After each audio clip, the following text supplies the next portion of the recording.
What's the millennial question? Apparently, millennials as a generation, which is a group of people who were born approximately 1984 and after, are tough to manage. And they're accused of being entitled and narcissistic and self-interested, unfocused, lazy. But entitled is the big one. And because they confound leadership so much, what's happening is leaders are asking the millennials, what do you want? And millennials are saying, we want to work in a place with purpose, love that. We want to make an impact, whatever that means. We want free food and beanbags. And so somebody articulates some sort of purpose, there's lots of free food and there's beanbags, and yet for some reason, they're still not happy.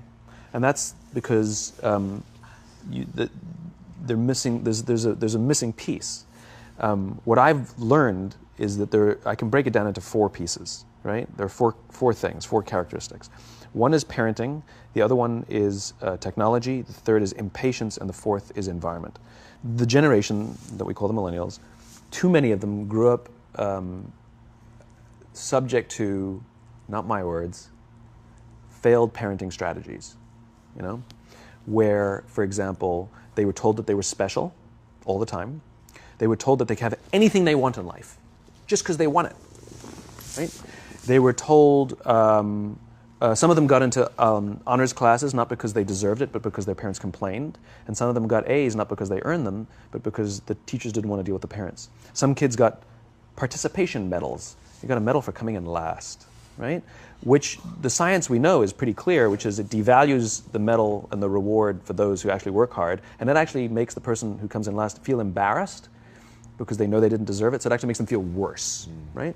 So you take this group of people and they graduate school and they get a job and they're thrust into the real world, and in an instant they find out they're not special, their moms can't get them a promotion, that you get nothing for coming in last, and by the way, you can't just have it because you want it, right? And in an instant, their entire self-image is shattered.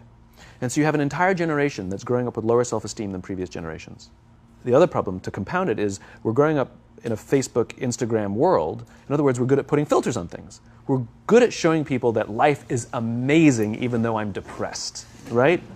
And so everybody sounds tough, and everybody sounds like they got it all figured out. And the reality is there's very little toughness, and most people don't have it figured out. And so when the more senior people say, well, what should we do? They sound like, this is what you got to do. And they have no clue, right? So you have an entire generation growing up with lower self-esteem than previous generations, right? Through no fault of their own, right? They were dealt a bad hand, right? Now let's add in technology. We know that engagement with social media and our cell phones releases a chemical called dopamine. That's why when you get a text, it feels good, right? So we've all had it where you're feeling a little bit down or feeling a bit lonely, and so you send out 10 texts to 10 friends, hi, hi, hi, hi, hi, because it feels good when you get a response, right? Right? It's why we count the likes. It's why we go back 10 times to see if my Instagram is growing slower, did I do something wrong? Do they not like me anymore, right? The trauma for young kids to be unfriended, right? Because we know when you get a hit of dopamine, which feels good. It's why we like it. It's why we keep going back to it. Dopamine is the exact same chemical that makes us feel good when we smoke, when we drink, and when we gamble. In other words, it's highly, highly addictive. Right? We have age restrictions on smoking, gambling, and alcohol, and we have no age restrictions on social media and cell phones, which is the equivalent of opening up the liquor cabinet and saying to our teenagers, hey, by the way, this adolescence thing, if it gets you down. But that's basically what's happening. Right? That's basically what happened. You have an entire generation that has access to an addictive, numbing chemical called dopamine through social media and cell phones as they're going through the high stress of adolescence. Why is this important? Almost every alcoholic discovered alcohol when they were teenagers. When we're very, very young, the only approval we need is the approval of our parents. And as we go through adolescence, we make this transition where we now need the approval of our peers. Very frustrating for our parents, very important for us. It allows us to acculturate outside of our immediate families into the broader tribe. right? It's a highly, highly stressful and anxious period of our lives, and we're supposed to learn to rely on our friends. Some people, quite by accident, discover alcohol and numbing effects of dopamine to help them cope with the stresses and anxieties of adolescence. Unfortunately, that becomes hardwired in their brains, and for the rest of their lives, when they suffer significant stress, they will not turn to a person, they will turn to the bottle. Social stress, financial stress, career stress, that's pretty much the primary reasons why an alcoholic drinks, right? What's happening is because we're allowing unfettered access to these dopamine-producing devices and media, basically it's becoming hardwired, and what we're seeing is as they grow older, too many kids don't know how to form deep, meaningful relationships. Their words, not mine. They will admit that many of their friendships are superficial. They will admit that their friends, that they don't count on their friends, they don't rely on their friends, they have fun with their friends, but they also know that their friends will cancel on them if something better comes along. Deep, meaningful relationships are not there because they never practice the skill set, and worse, they don't have the coping mechanisms to deal with stress. So when significant stress starts to show up in their lives, they're not turning to a person, they're turning to a device, they're turning to social media, they're turning to these things which offer temporary relief. We know, the science is clear, we know that people who spend more time on Facebook suffer higher rates of depression than people who spend less time on Facebook, right? These things balanced. Alcohol is not bad, too much alcohol is bad. Gambling is fun, too much gambling is dangerous, right? There's nothing wrong with social media and cell phones. It's the imbalance, right? If you're sitting at dinner with your friends and you're texting somebody who's not there, that's a problem. That's an addiction.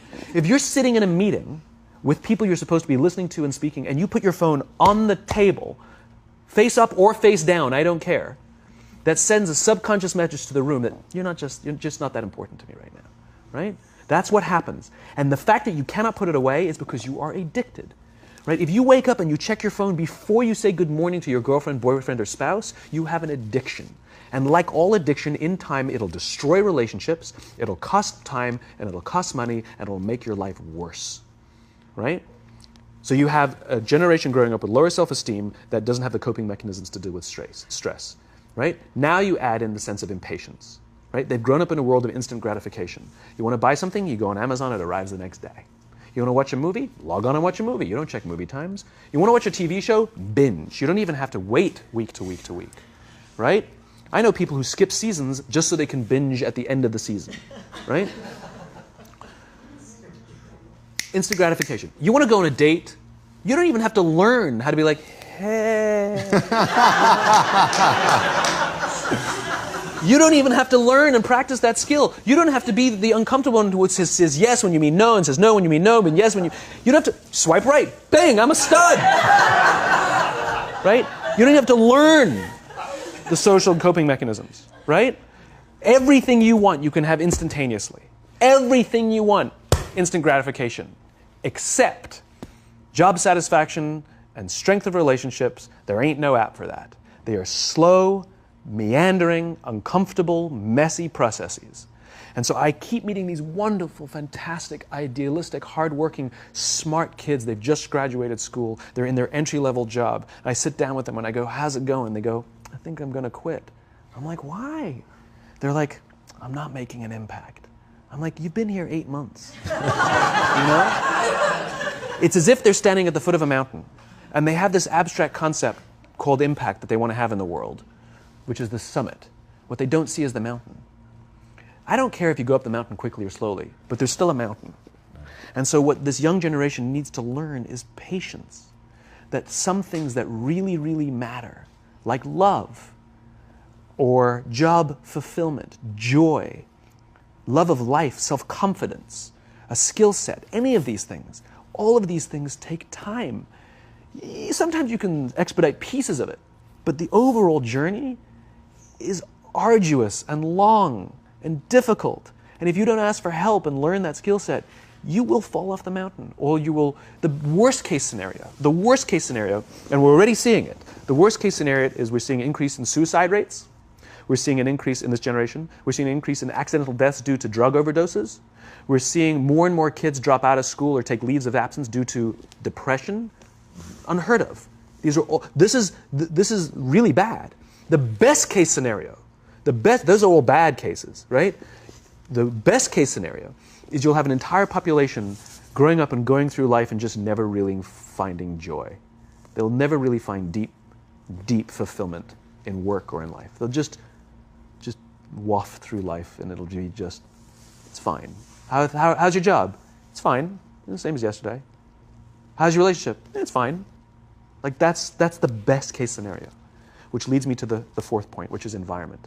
Which is we're taking this amazing group of young, fantastic kids who are just dealt a bad hand. It's no fault of their own. And we put them in corporate environments that care more about the numbers than they do about the kids.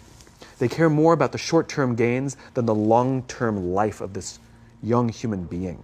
We care more about the year than the lifetime, right? And so we are putting them in corporate environments that aren't helping them build their confidence, that aren't helping them learn the skills of cooperation, that aren't helping them overcome the challenges of a digital world and finding more balance, that isn't helping them overcome the need to have instant gratification and teach them the joys and impact and the fulfillment you get from working hard on something for a long time that cannot be done in a month or even in a year.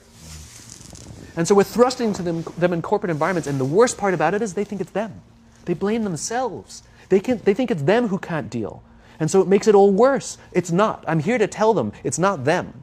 It's the corporations. It's the corporate environments. It's the total lack of good leadership in our world today that is making them feel the way they do. They were dealt a bad hand, and I hate to say it, but it's the company's responsibility. Sucks to be you. Like, we have no choice, right? This is what we got, and I wish that society and their parents did a better job. They didn't. So we're getting them in our companies, and we now have to pick up the slack. We have to work extra hard to figure out the ways that we build their confidence. We have to work extra hard to find ways to teach them the social skills that they're missing out on. There should be no cell phones in conference rooms. None. Zero. And I don't mean the kind of like sitting outside waiting to text. I mean like when you're sitting and waiting for a meeting to start, this is what we all do. We all sit here and wait for the meeting to start. Meeting starting? Okay. And we start the meeting. No, that's not how relationships are formed. Remember we talked about it's the little things? Relationships are formed this way. We're waiting for a meeting to start and we go, how's your dad? I heard he was in the hospital.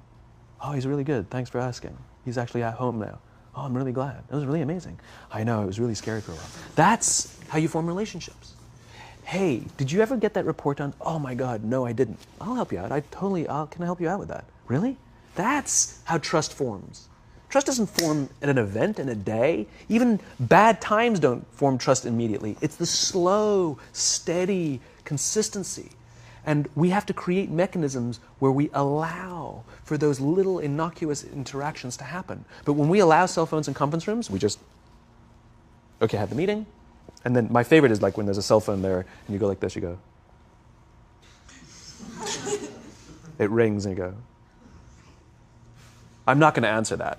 Like, Mr. Magnanimous, you know? When you're out for dinner with your friends, like I do this with my friends. When we're going out for dinner and we're leaving together, we'll leave our cell phones at home. Who are we calling? Maybe one of us will bring a phone in case we need to call an Uber or take a picture of our meal. Goes without saying, come on. I'm an idealist, but I'm not insane. You know? At a heathen. I mean, it looked really good. We'll take one phone. And so it's like an alcoholic. The reason you take the alcohol out of the house is because we cannot trust our willpower. We're just not strong enough. But when you remove the temptation, it actually makes it a lot easier. And so when you just say, don't check your phone, people literally will go like this. And somebody will go to the bathroom, and what's the first thing we do? Grab the phone. Because I wouldn't want to look around the restaurant for a minute and a half, you know? But if you don't have the phone, you just kind of enjoy the world. And that's where ideas happen. The constant engagement is not where you have innovation and ideas. Ideas happen when our minds wander and we go, and you see something, I bet they could do that. That's called innovation. Right? But we're taking away all those little moments, right? You should not, and none of us should charge our phones by our beds. We should be charging our phones in the living rooms, right? Remove the temptation. You wake up in the middle of the night because you can't sleep, you won't check your phone, which makes it worse. But if it's in the living room, it's relaxed, it's fine. But it's my alarm clock. Buy an alarm clock. They cost $8, right? I'll buy you an alarm.